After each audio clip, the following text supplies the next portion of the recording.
Over the next few minutes, I would like to tell you about the Health Innovation Campus to be built at Lancaster. I will set out the vision that underpins the campus, the focus it will have, and the rationale for that focus, and the overall plan for the campus. And through that, I hope that you will get a sense of the major role in innovation that we expect the Lancaster Health Innovation Campus to play. Let me start with the underpinning vision. Our vision is that Lancaster, through its university and its partners across Lancashire and Cumbria, will become a significant presence regionally, nationally, and internationally in health and medicine, particularly in relation to ageing. To do this, we will build adjacent to Lancaster University and just on the southern edge of Lancaster City, a health innovation campus with a very specific focus on healthy ageing.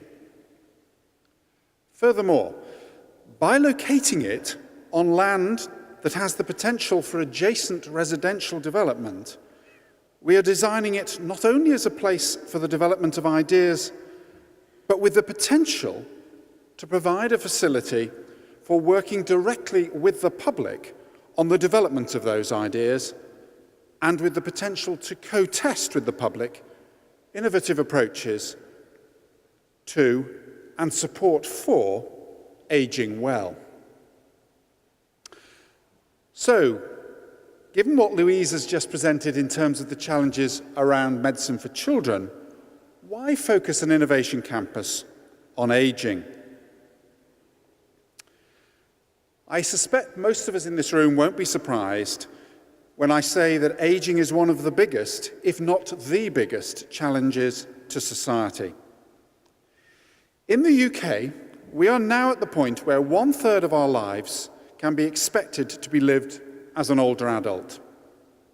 By 2030, that is just 15 years from now, we are predicted to have in the UK approximately 15 million people over the age of 65 and 6 million over the age of 80. We must therefore, in the words of the Lord's Select Committee, enable people to live longer, more prosperous, and healthier lives.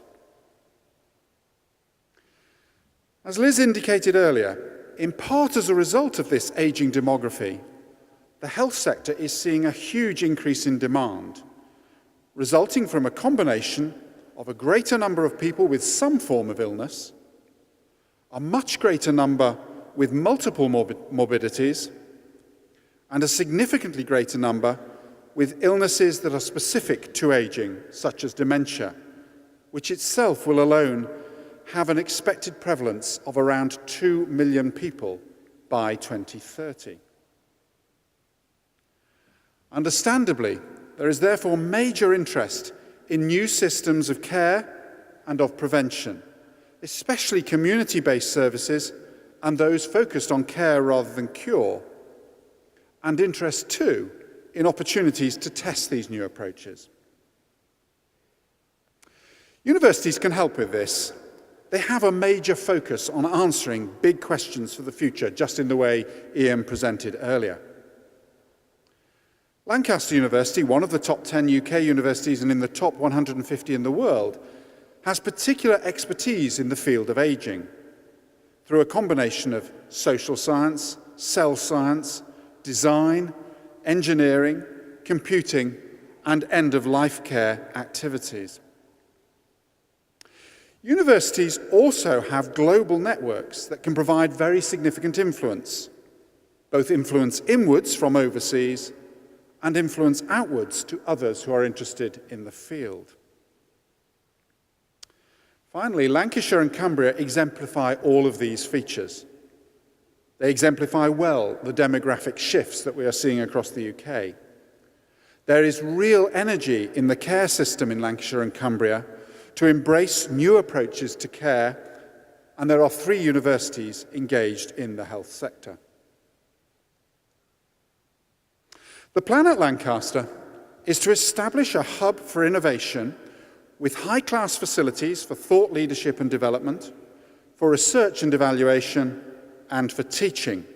Our aim is to bring together the faculty of academics, partners from health and social care, partners from the business sector, large, medium and small, from the charitable and voluntary sectors, and older people themselves.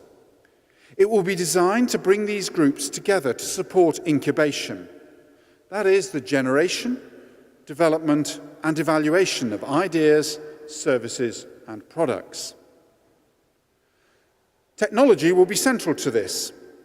In ways not dissimilar from those described at Alder Hey by Louise, we envisage that a major thrust of the ideas, services and products emerging from the campus will be technology-based. Technology-enhanced approaches to supporting healthy aging and living well. For example, the use of technology to support self-care, to offer alternative approaches to work and different solutions to transport, or to enable effective social interaction for the housebound. We will be seeking through the Health Innovation Campus to generate investment from and employment in businesses that work to improve health and healthcare, particularly in relation to ageing populations. To establish communities of interest that bind organisations and people together to improve health and generate wealth. And to maximise the opportunity for introducing and testing innovations that improve health and well-being, particularly for older adults. So what might you expect to see it doing in 5 years' time?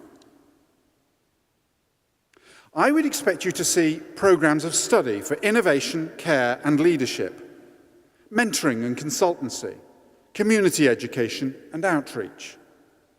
You would see new projects and interventions being piloted, trialled and evaluated alongside primary research designed to generate the understanding and knowledge needed to underpin the next round of projects and interventions. There will be ideas exchange and thought leadership, assistance for new startup enterprises working in the field, and entrepreneurs in ageing, not dissimilar to Liz's Innovation Scouts, bringing together networks of those interested in working in the field. And there will be like-minded centres and groups working in conjunction with us, both in the UK and overseas. We have started the journey towards this vision. We have significant funding and further bids are in hand. We have considerable interest and support from a wide variety of sectors, and consultation on the proposal is continuing. But as I finish, I would like to pay a particular tribute to the role of the Academic Health Science Network. Key colleagues in the AHSN have helped us to develop our thinking and our ambition, and in doing so have helped us to ensure that the emerging proposal is credible to the NHS. The AHSN has also opened up a whole series of health-related networks that have in turn allowed us to develop the profile of the campus regionally, nationally and internationally, and to build links with businesses interested in working in this field who would not necessarily have known otherwise about our plans. And finally, they have provided funding to support the employment of someone particularly focused on engaging with businesses with the aim ultimately of drawing new employers into the Lancashire and Cumbria setting. And so I would like to end by publicly thanking the AHSN for that advice, guidance and support. Thank you very much.